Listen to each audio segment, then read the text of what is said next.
Hey filósofos, ¿cómo estáis? ¿Conocéis a Demócrito de Abdera? ¿Sabéis cómo fue su muerte? ¿Queréis saber más de su obra?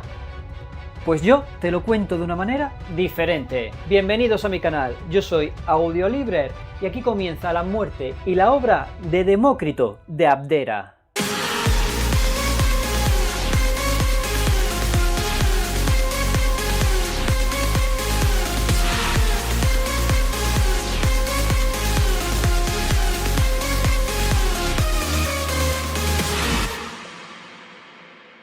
En su Anatomía de la melancolía, Robert Barton nos dice que Demócrito murió de risa melancólica.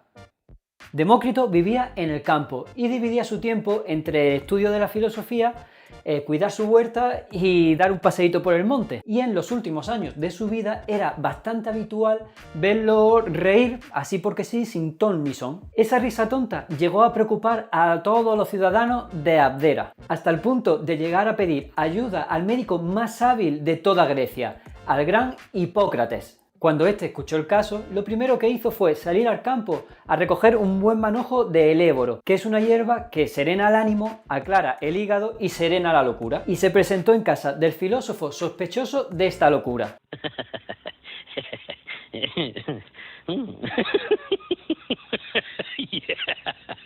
Demócrito lo recibió con la misma cordialidad con la que recibía a todos los visitantes que iban a su casa a pedirle ayuda.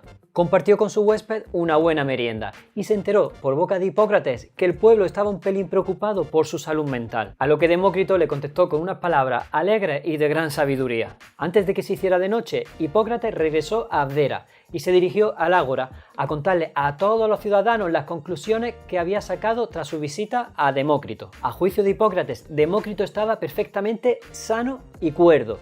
Es más, a lo largo de la conversación había llegado a la conclusión que los que de verdad necesitaban ayuda era él y los ciudadanos de Abdera, que se afanaban en cosas inútiles en lugar de dedicarse a la vida sencilla y a la contemplación de la verdad como hacía el filósofo. De ahí surgía esa risa que preocupaba a los ciudadanos de Abdera, de ver cómo la gente perdía sus vidas en sandeces con lo fácil que es encontrar la felicidad. Sin embargo, según Barton, esta risa ácida que brota de la contemplación de las miserias del mundo, unida a la vida del estudio y de la soledad, son propias de los caracteres dominados por Saturno, el iracundo planeta que gobierna la melancolía. Además, la risa melancólica produce en el organismo un exceso de atrabilis, también conocida como bilis negra, la cual terminaría por minar de verdad la salud de Demócrito, no la mental, pero sí la del resto del cuerpo, incluso hasta acabar con su vida. A ver, si no lo hemos entendido mal, Demócrito se murió de risa, que pensándolo bien, es una muerte bien graciosa, y la más de filosófica. Entre los antiguos, Hermipo nos aclara cómo fueron sus últimos días. Parece ser que el filósofo una mañana se levantó de la cama a un pelín borde y mandó llamar a su hermana, que era el único pariente vivo que le quedaba, y le dijo que estaba a punto de morirse. La mujer, como es normal, pues empezó a llorar y a tirarse de los pelos, pero no por la muerte de su hermano, sino porque a este se le había ocurrido morirse en plenas tesmoforias, que son unas fiestas la más de animadas, la verdad.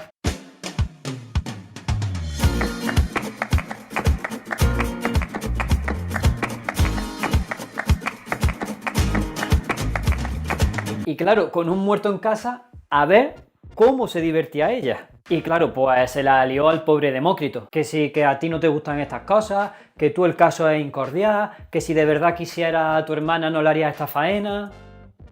Total, que por no oírla, Demócrito se fue a su habitación y se metió en la cama, a ver si escarbando en su idea filosófica podía encontrar una solución a no morirse. Aunque la verdad que esto no parecía un asunto fácil, porque él ya se notaba la muerte en el interior. Pero al poco tiempo, Demócrito llamó a su hermana y le dijo que si no quería que muriera, tenía que traerle todos los días 2 panes calientes, para que él se los pusiera en las narices y pudiera con ello retrasar el enfriamiento de los átomos del alma. Y así se hizo, y efectivamente Demócrito no murió.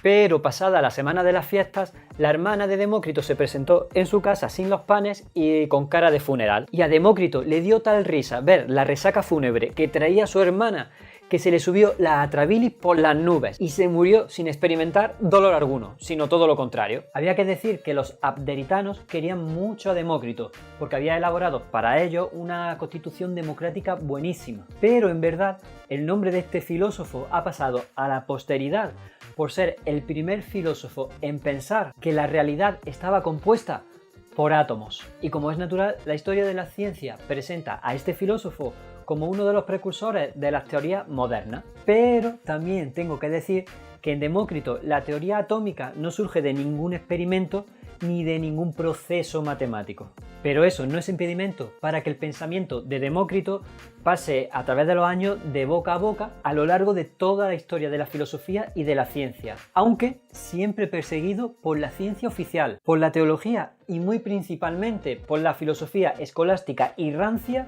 que se explicaba en las universidades católicas. Hasta que en el siglo XIX se consolidó como el mejor modo de comprender la estructura de la materia. Y la razón de que Demócrito fuera tan maldito se debe a su materialismo, que es una doctrina que no suele caer muy bien entre algunos beatos. Pero en esto también tuvieron que ver los dos grandes de la filosofía, tanto Platón como Aristóteles, que no les caía muy bien la idea de este filósofo. Fijaros hasta qué punto lo odiaban.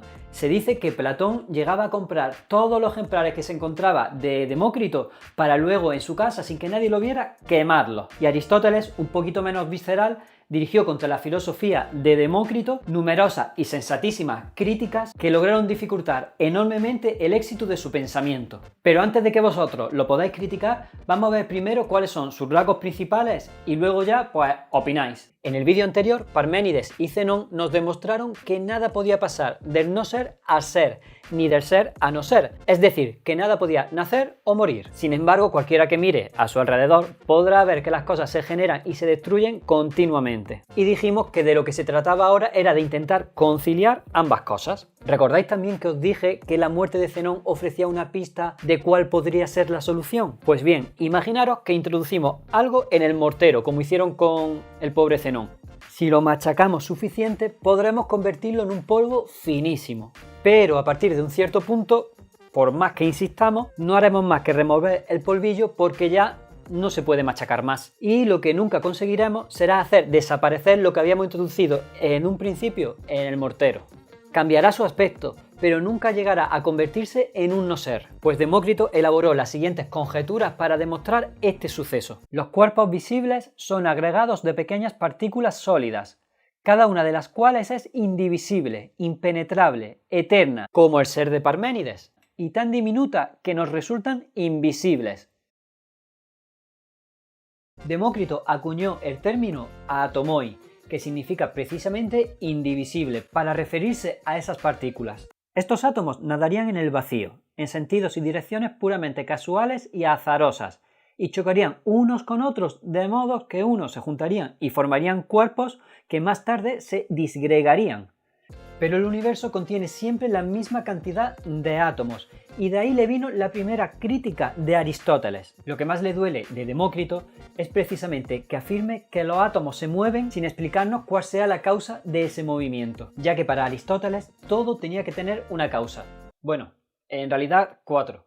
Pero eso ya lo veremos en el vídeo de la muerte y la obra de Aristóteles. Total, que todo tenía que tener una causa y conocer algo suponía poder ofrecer un recuento minucioso de sus causas. De ahí el coraje que le entraba cuando veía que Demócrito se dejaba sin explicar el origen del movimiento. Y yo no me enfado, pero me da coraje. Y llegados a este punto creo que nos vamos a meter en una buena discusión filosófica. Porque en este punto hay que decir que la concepción de Demócrito era bastante más fina que la de Aristóteles. Bueno, vamos allá. Parménides había dicho que el ser carecía de movimiento porque llenaba el mundo por completo, porque era plenamente pleno y porque no había vacío, de modo que resultaba imposible moverse en su interior. Sin embargo, Demócrito afirmaba valientemente la existencia del vacío, lo cual cambiaba muchísimo el panorama, ya que en un mundo sin vacío no hay ninguna razón por la que los átomos no se puedan mover. Aquí Aristóteles preguntaría: ¿y por qué se mueven?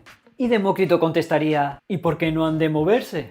Se mueven porque sí, porque es su naturaleza. Mira, Aristóteles se empeñaba en considerar que el estado natural de los cuerpos era el reposo y que al final todo se detiene si le das el tiempo suficiente. Sin embargo, Demócrito fue mucho más original al pensar que el estado natural de sus átomos podía ser el movimiento, un movimiento en todas direcciones, porque en el vacío no hay ni arriba ni abajo, ni izquierda ni derecha, ni nada. Esta batalla se la vamos a dar a Demócrito, pero la guerra era mucho más larga y Aristóteles no era manco para nada. La batalla siguiente se libró en torno al vacío, y cuidado, que afirmar la existencia del vacío no es moco de pavo. A ver, a lo mejor ahora mismo vosotros pensáis que sí, que no es para tanto, pero en aquella época cualquier persona sensata sabía que la naturaleza muestra por todas partes un horror al vacío difícil de contradecir. El vacío era imposible y absurdo, y Demócrito dijo, lo que no es existe lo mismo que lo que es, y así se refirió a la existencia del vacío. Es decir, creer en el vacío suponía creer que el no ser es. Un verdadero disparate. Pero aún así Demócrito está dispuesto a cargar con semejante frase porque le parece mucho más insensato afirmar que el ser es uno eterno e inmóvil como decían los partidarios de Parménides. Pero ya veremos cuando estemos en el vídeo de Aristóteles cuál fue la respuesta a esa cuestión. Y no os la perdáis porque de verdad que merece mucho la pena. Y para eso ya sabéis lo que tenéis que hacer. Tenéis que suscribiros y darle a la campanita para que os avise cuando está el vídeo. Así que venga, suscríbete y dale. Venga, vamos. ¿A qué esperas? Dale. Venga, dale, venga. Así que por ahora vamos a dejar que Demócrito disfrute de su victoria, que para eso es su vídeo. A ver, que tampoco se trata de darle la razón como si fuera un borracho. El atomismo ofrecía una imagen del mundo lúcida, innovadora y coherente. Y lo más importante, solucionaba bastante bien los problemas que había ido dejando la filosofía. Por ejemplo, desde la visión del mundo de los atomistas, la tortuga de Zenón pierde la carrera, porque el espacio no es divisible hasta el infinito, que es lo que erróneamente presuponía la aporía de Zenón, sino que consta de un número concreto de átomos, que Aquiles recorrerá en un tiempo determinado, siempre mucho menor que el de la tortuga. Y ya está, que no nos líen más con este asunto. ¿Tortuga?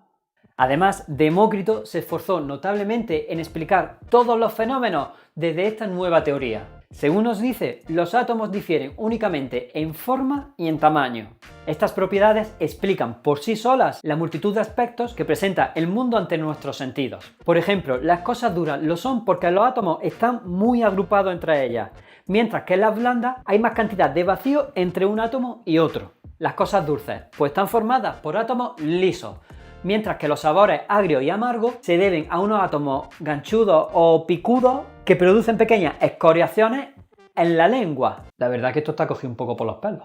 Otro ejemplo, los colores se explicaban por la disposición de los átomos sobre la superficie de los objetos, pues eso supone que la luz refleje de un modo o de otro. Incluso la misma luz es un flujo de átomos finos y sutiles que se mueven muy rápidamente a causa de su perfectísima redondez y de que son muy pequeñitos. Incluso el alma de los seres vivos, el principio vital que mantiene vivos a los organismos, también está compuesta por átomos finísimos, redondos, sutiles y muy volátiles a causa del calor interno. Y por eso Demócrito se colocó 2 panes calientes en su nariz para retrasar su muerte. Porque los átomos de la hogaza recién hechas penetrarían en las vías respiratorias y nutrirían los átomos del alma, evitando que estos se disgregaran y se perdieran por el universo. La verdad que es un genio excepcional este Demócrito, al que le debemos la idea de átomo, uno de los mejores conceptos para interpretar el mundo. Lástima que la hermana no le llevara más panes. Y hasta aquí la muerte y la obra de Demócrito de Abdera. Así que si a tu átomo le ha gustado, suscríbete a mi canal, dame un like, activa la campanita y déjame un comentario. Y por supuesto, como siempre, comparte nuestra filosofía. Nos vemos en el siguiente vídeo. ¡Adiós, filósofos!